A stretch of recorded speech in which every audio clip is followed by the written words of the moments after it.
I Should Have Listened, a family and community story by Anita Holman and all of the illustrations. This story is dedicated to all victims that have lost their lives and that all that are still alive from natural disasters that have happened and have been happening all over the world.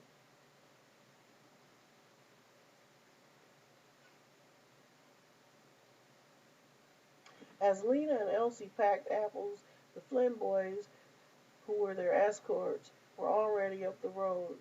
Old Lady Flynn had gotten them all off to a good start. The journey home would be on an 8-day caravan. Neither one of them had ever gone on a caravan before.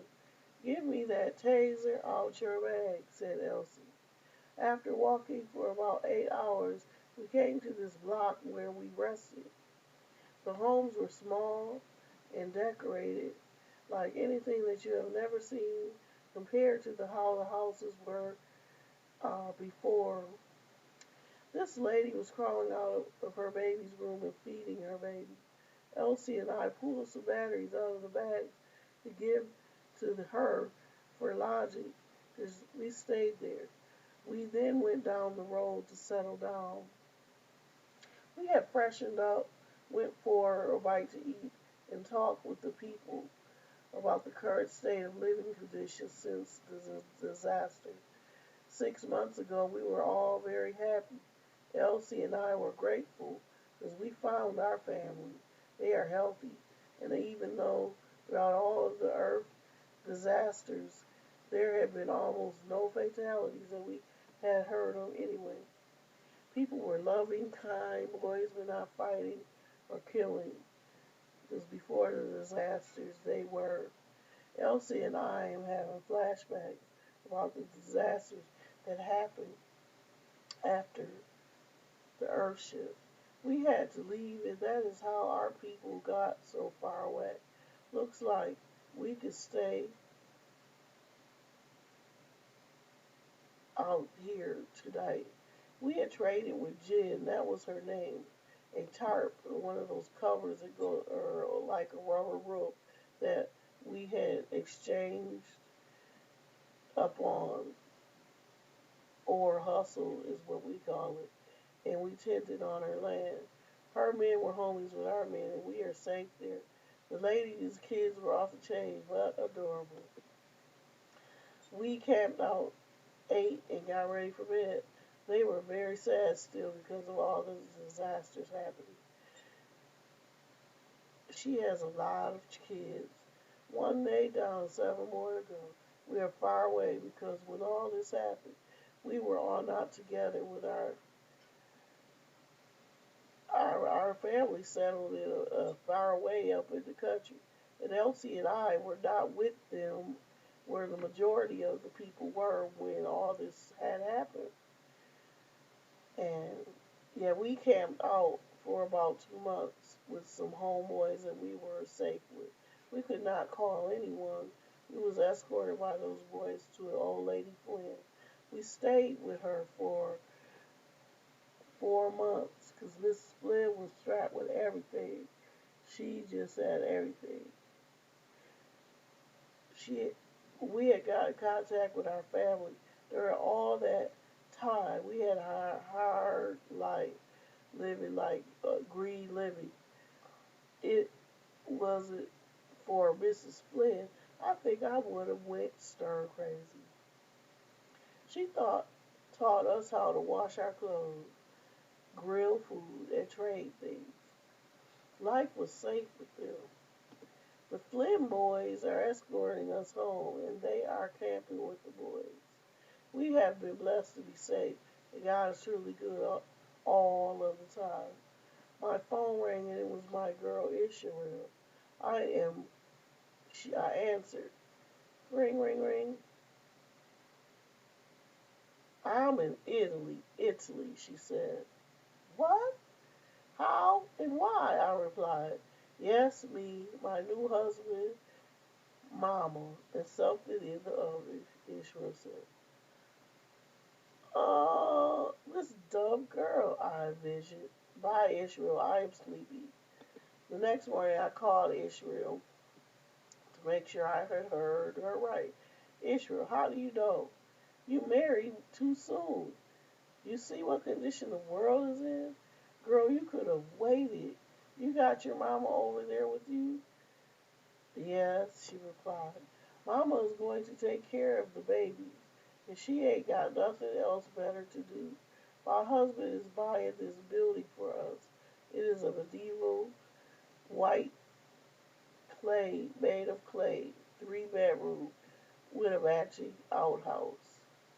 It already has a beautiful garden. Yeah, girl, me and Elsie on day 2 of getting to where our people are. They are days away, and we just got batteries to talk to Mama. And, uh, and already, we just got batteries to talk to Mama. The other day, Flynn Boys made deals with these manufacturers, and they had actually donkey walk batteries to them every 2 weeks. Girl, we donkey walking now. 6 months ago, we had cars. What in the world is going to happen next? Tell Mom and them hello, and we will talk later. Donkey walk.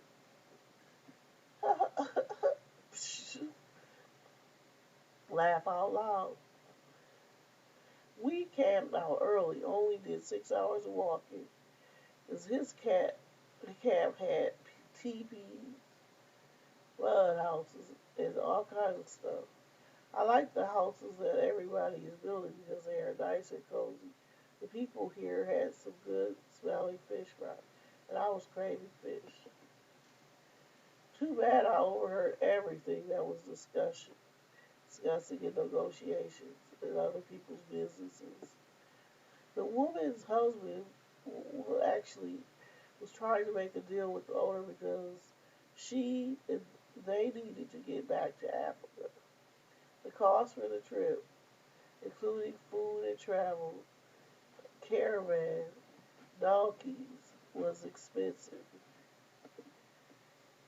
Shah was saying her husband is selling their property, 10 cars, 10 homes, and 3 cows and 2 sheep. I cannot fathom to be making deals. 6 months ago, we were driving high on the freeway. I really don't blame them for leaving and going back home, because I would leave too. Elsie and I went to pick some veggies and fry some more fish. We traded them with batteries for welcoming us to stay overnight. The next morning, Miss Gray spoke up the happenings. She said that she and her peeps, around 20 of them altogether, began to live 3 years ago before all of the storms. We made more trade, cloth, skins, seasons, spice, oils, perfumes. We fueled up. The donkey acted really stank. Now, Hirsch, for you go and get traded for a fine camel, Barclay said. Before you know, we departed and wished the families to visit again soon. We made more trade with our batteries. They were worth more than gold. We got oxen, some sheep, cows. We knew our family would need them. We got clothes, leather too. The Flynn boys made way for our goods and organized a caravan. The donkey was getting a stank attitude and did not want to carry. We did not have a wagon. Sure wish we had some camels. They're more journey minded and don't need much water. Good animals, those humps carry loads and they smile with grace. Real life work is hard, and Elsie and I have to get used to all of this. Sometimes I fantasize Freebie and would have been home by now with my baby. Elsie agreed. Bye, babies. she said. We need our loved ones. And they both start gushing out in tears. We talked about her earlier. She said that the people do still live in the cities that we left behind, but news stated that the cities were reorganized. Families and communities caravan out the country. Mama said that they are building slowly and living in tents. They were all safe and together, and that is what counts the most. One of my feet was wrapped in a mixture that Miss Gray gave me. I started getting ready, dressed for the rest of the walking. On the third day, around noon, we were out at Nika's place. I went to grade school with her. We took a break and chatted. Nika, I know it has been hard with these kids. Ooh, you appear to be really handling it. Like your home. Yeah, me and my hubby, we've been keeping the faith, and we are truly grateful. We built these in a matter of days. We have everything that we need, said Nika. With all of the disaster happening, the smaller the better.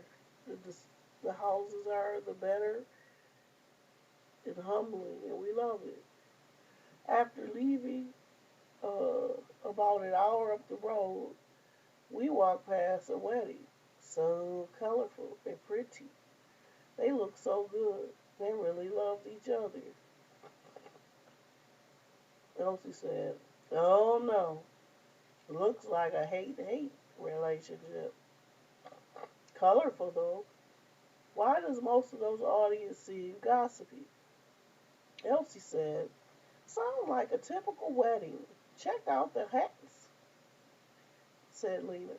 The hill is unique and the Cobb Play building is not finished yet, but beautiful for an outside wedding. I'll bet since we are living sustainably, we will be witnessing many outside weddings. I hope our loved ones are considering to build a hall for family functions since we have still have cold weather. We are really getting somewhere now. This is the third night. We are at my husband's house. Oh, it is on the cracker. I really miss him so much. Elsie, stay there in the guest room and I will be right back. Why are you not where everybody's at? Where all of our people are? Lena said. Why don't you bring me my son? Her husband said. Well, why are you so hard to deal with? Lena said. I am going to sleep and I am very tired. Lena, I will not stay with those people. They are doing you wrong and you deserve better. And I will not stand for it. You need to woman up and go get my boy and bring him home, girl. This house is not to my liking. Can we remodel it? You're going to have to come and get us in a year, said Lena. Woman, he said, I don't need no baby. I need a woman. You will have to stick your chest out and don't mess with my doing. You will suffer a sadness otherwise. We walked all day. It became dark. And we walked into a party. Now, these people from years ago, I know them. And someone had a birthday. We dressed in clothes and we joined in. We couldn't figure out where they got all that sand. And we did not ask either. We had fun at the party and was given a hut made out of water and dog. There was a hut for each one of us filled with cotton soft blankets. We fell asleep like nobody's business. Very comfortable and no bugs. The next morning we were all served a good eatery and we still napped in.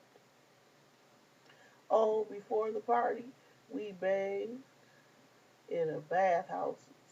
The attendants were sitting in pretty robes, and so were the Diddy outside. Lena bathed in one house, and Elsie bathed in the other one down the road. It was like heaven. The water was so soft, I did not want to get out. And the old ladies were so funny, talking about everything. When we woke up, we loaded up a caravan for hours. We hardly stopped at all. We walked very slow, in tune with ourselves, no rush. We bypassed the family feud. The woman was building her own house, arguing with the husband. We snapped their pictures. Oh, if you did not know, this whole book is snapshots. Ooh, hers was dope, colorful, sticks and clay. One room was about 12 feet in diameter. Her sidewalk was pretty. The building with earth is very pretty artwork. I would live like this and never even think about building in the modern way, how the houses were before. My husband said, Jay, well, take your ASS all did, and don't bring that whining back over here when you come back. And I know you're coming back because you ain't got nobody else who loves you better. And take those bad ASS kids with you that you got too. You know I'm a good man, and I understand you need your space, woman. As we walked, we met this woman. She had one baby tied to her front and one tied on her back, and her name was Carrie. Carrie had been traveling for days all alone. She was very determined to make it. She was just drifting.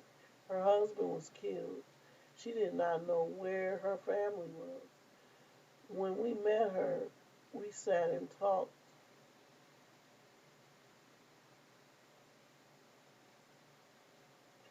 I couldn't even, she said, calling anyone ever since the disaster started 6 months ago. I couldn't even make a call. Carrie could not travel because she was giving birth. An old woman up the road helped her to deliver the baby and camped with her until she healed. And they camped the whole 6 months. Carrie was on day 2 of her journey, and we met going in the same direction.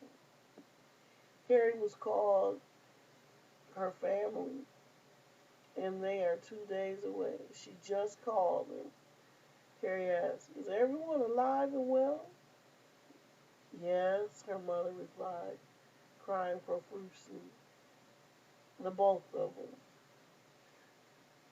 She said, I did not know if you were dead or alive, said her mom. Mom, Gary died, and I stayed with old lady Mabel for the whole time. I gave birth to Queen the day after the first disaster. Her mom said, oh my God. Sheandra, Queenie, and I have become acquainted with this Lena and Elsie Pine. They are on their caravan walking home to their loved ones and being escorted by these Flynn boys. Her mom said, oh, okay, yeah, I know them. You'll be just fine, Carrie. Old Lady Mabel was too old and feeble for the hike, and her girls had to stay and care for her. Those girls delivered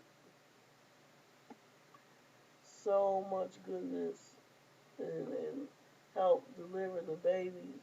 They just knew everything to do. I would experience, I would not experience such a life, Mama. I'm grateful to be alive and on my way home.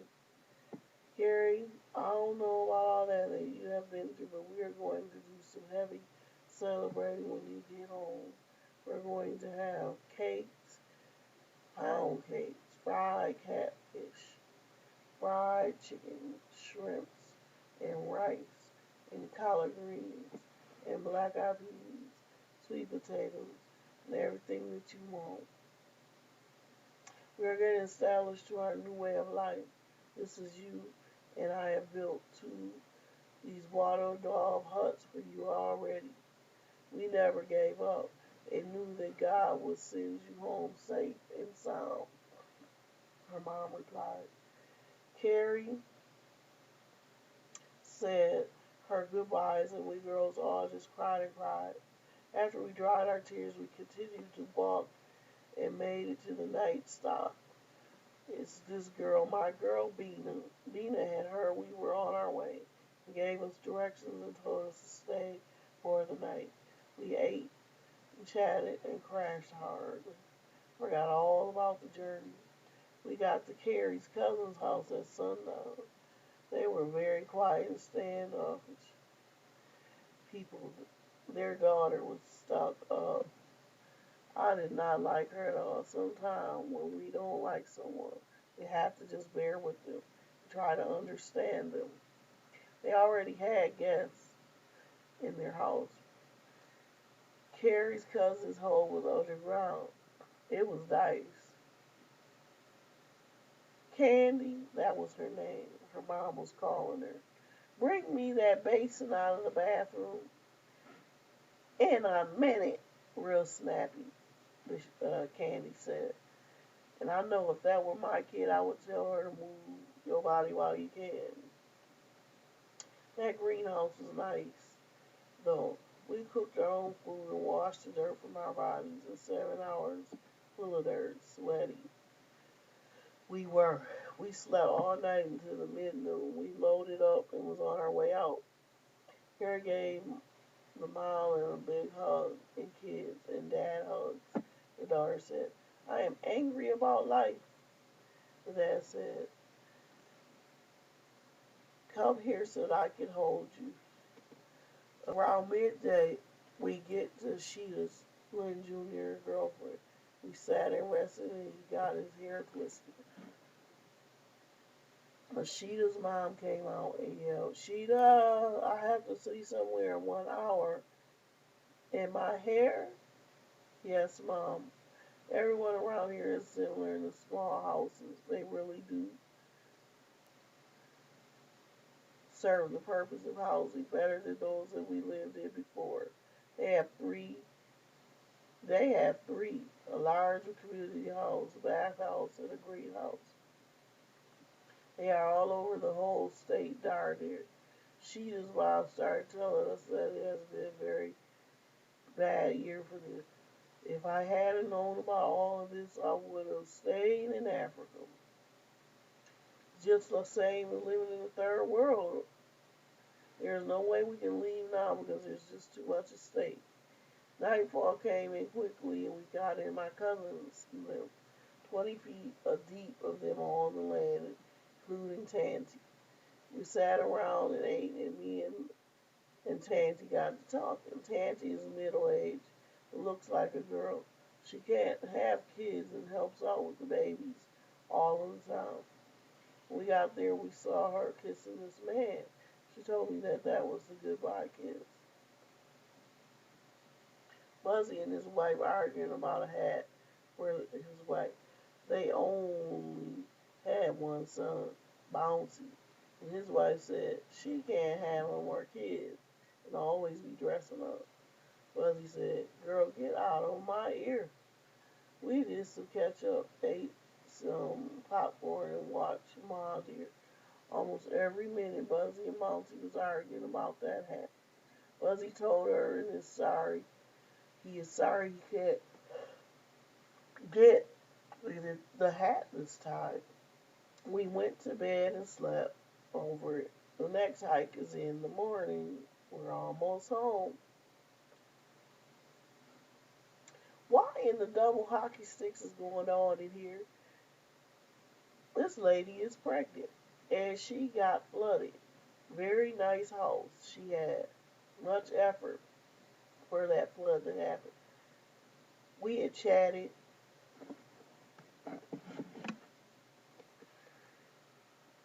and she told me her name was Joy. She is due any day now. We packed her up and took her home with us and said nothing. Elsie about her flood. Oh, her water just broke. We placed her in a double sheet, and the Flynn boys carried her all the way. She started contractions, and labor was going on. This happened about 10:15 a.m. We did the best we do for we were nursing assistants for many years. She is still laboring, and we are almost home. We will be walking into the yard in 30 minutes. Oh boy, she is pushing. She is not making it to the yard. She delivered. We cut the baby's cord and pressed on her placenta bag out. We wrapped the baby after he had started breathing. And it was a baby girl, y'all. That donkey style acting snake did not want to carry any further. Hirsch up, donkey. Joy is doing okay, and as soon as we get home, we will get Granny to take care of her, along with the older girls. She will get good care. This journey was too hilly for the belly. We made it. We made it. Oh, at last, Mama.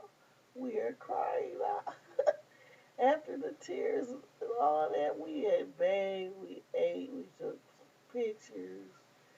And the twins, Elsie's and her two twins, was playing who is the best model. And my baby in the floor crying because she don't want her hair done.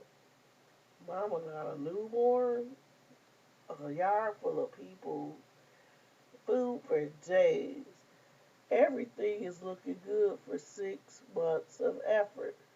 And those cob huts are the best looking in the block. America has turned into Africa now. Maybe that is how God wanted it to be. Because you can always tear them down easily until the big brick buildings, unlike the big brick buildings of the past. Tear them down easily and rebuild many works of art, just as the natives did long ago. The Africans still do. And in Europe and all over the world. Finally, now in America. The disaster brought peace, love through all brethren, and gave them jobs that they had never had before. Nature is a big job, and no matter you being a musician, actor, lawyer, any job outside of nature keeps you further and further away from nature. The earth reacts, growls, rumbles, just like babies cry when they are not happy. God has a real purpose for mankind, and it all shall happen. There was lots of rubbish from the disaster. That was mainly in the cities because they had the most buildings. Lena and Elsie did not talk about all that rubbish as they were migrating to the country. The end.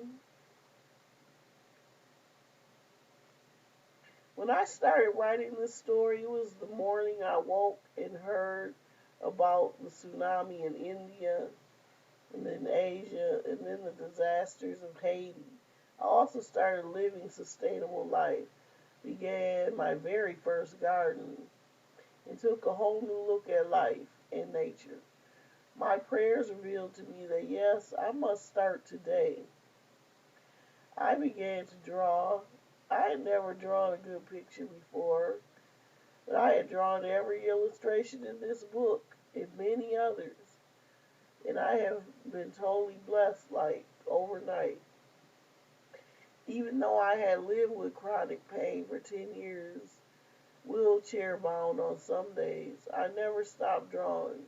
I was finally free. I have been suffering with blockage in spirit for a very long time. The fact that so many people in my community have been passing on out of this world and into heaven. Young boys, young girls had held a heavy grief on me that many had no control. I had been so overwhelmed with grief. A friend of mine that had passed, I jumped up, went to their family gathering after pass, and gave them an unfinished copy of this book, a hard copy, because I had made up my mind that tomorrow may not come for me or anyone else. I gave the family an unfinished version of this book because I wanted to share, and I needed to share.